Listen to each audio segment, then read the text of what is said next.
तो पेट में से आवाज़ें क्यों आती हैं? क्या खाना डाइजेस्ट हो रहा होता है या एम्प्टी स्टमक होता है तभी भी पेट से आवाज़ें आती हैं? तो ये आवाज़ आने का कांसेप्ट क्या है पेट से? एम्प्टी स्टमक रहता है तब आवाज़ आती है तो ये रिलेवेंट है। भई एचसीएल सिक्रीशन हो चुका होता है और वो बबलिंग फॉर्म में रहता है। हाइड्रोक्लोरिक एसिड जो हम सब ने अपने हाई स्कूल में पढ़ा है, यही होता है अम्ल जो कि खाना डाइजेस्ट करता है।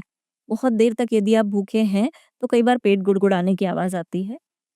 कई बार यदि आपने बहुत ज़्यादा कच्ची चीज़ें खाई हैं, कुक्ड सामान नहीं खाया है, सो कच्चा सामान ऊपर की तरफ आता है। Cooked food goes down with gravity, लेकिन कच्चा food doesn't go down with gravity. इसीलिए सलाद और पका हुआ खाना दोनों खाने से एक लिमिटेड समय में वो आपके पेट से निकल जाता है, टिका नहीं रहता ज़्यादा देर।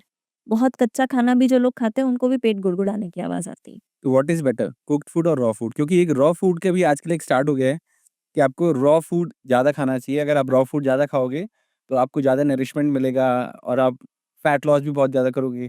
क्या है बेटर पका हुआ खाना या कच्चा खाना? ये ना हर किसी के साथ बदलेगा, ओके। ठीक है? जैसे जो नॉर्मल अ, मैं क्योंकि प्रैक्टिस कर रही हूँ इतने साल से तो केस स्टडीज़ में समझ में आता है वात, पित्त और कफ डोमिनेंस जो रहता है, सो आप आयुर्वेदा को नेगेट नहीं कर सकते। चाहे आप किसी भी फील्ड से हो, आप आयुर्वेद में नहीं भी मानते, तो भी आयुर्वेद अपना काम कर रहा है।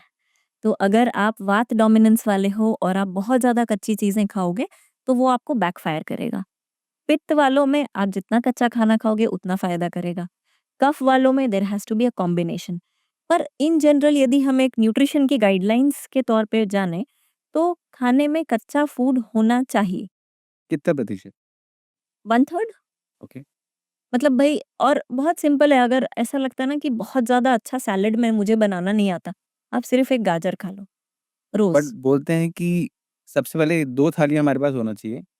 एक थाली जो है सैलेड से भरी होनी चाहिए, फिर एक थाली आपका खाने से होना चाहिए। तो पहले आप सैलेड वाली थाली खाओ पूरी हाँ, और उसके बाद फिर पेट में जो जगह बचे, तो आप खाना खाओ अपना। तो ये क्या है कांसेप्ट और ऐसा करना चाहिए? बिल्कुल करना चाहिए, हमेशा सैलेड्स फर्स्ट।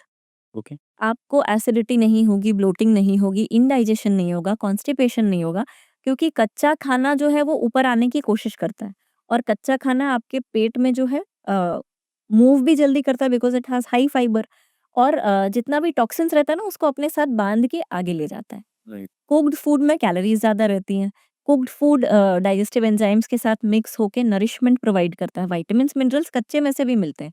पर जब ये कॉम्बिनेशन रहता है तो जितनी देर उसको आपके पेट में टिका रहना है, उतनी ही देर टिका रहेगा।